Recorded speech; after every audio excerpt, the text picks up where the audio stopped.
60 Russian diplomats expelled from the US. This is huge, a major development.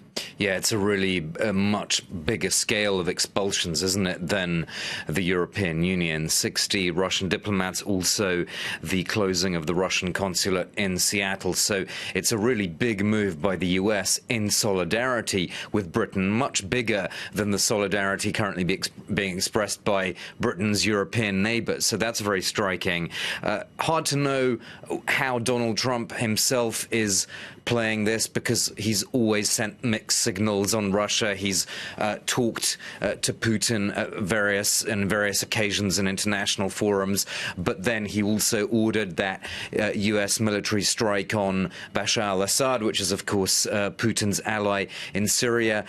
He congratulated President Putin on his re-election win, but at the same time, he has also imposed sanctions. Admittedly, they were mandated by Congress, but sanctions on Russia in the last few weeks as well. So it's always been mixed signals. Hard to know what Trump himself is thinking about this. I was just looking at his Twitter feed, and there's nothing about this specifically today, but it's certainly true that his national security team is trying to push him towards a harder line on Russia. I mean, I mentioned the congratulations that he told Putin on his re-election. Well, according to a leak, his national security team didn't want him to congratulate Putin, and that same national security team has come out with a new US defense doctrine, which was unveiled in January, and that says counterterrorism is no longer the main priority. So in other words, cooperation with Russia on ISIS and such like that is out, essentially, and what is in is great power competition. So a classic kind of Cold War era competition between the US, the Russian Federation, and China. So certainly his team around him is pushing him to a harder line on Russia. But what Trump himself is thinking, as always, Claire, it's very hard to know. So the US are sanctioning Russia, and here in Europe there are 14 nations following suit. Yes, I don't have a complete list actually yet. I mean, it's some of the countries that you would expect to act this way.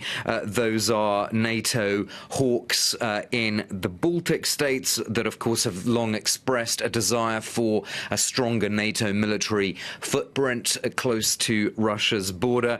You also have Ukraine, which is not in the European Union, but it announced that it was expelling 13 Russian diplomats, so that's on a much bigger scale than the countries that are inside the EU. We have small numbers: France, Germany, 4 Russian diplomats each in those countries being expelled. So it's not a huge wave of expulsions if you take it country by country, but I suppose the EU wanted to send a signal in general that despite Britain leaving the EU, they do still have some sort of common points in common in terms of values or what have you. But it will be interesting to see which countries haven't followed suit, and I would not be surprised to see that the countries that you would expect to have a more kind of dovish approach to Russia would stay away from exacerbating tensions. And of course, there have always been these differences of approach within the EU. There's never been a uniform approach to Russia, because Russia does have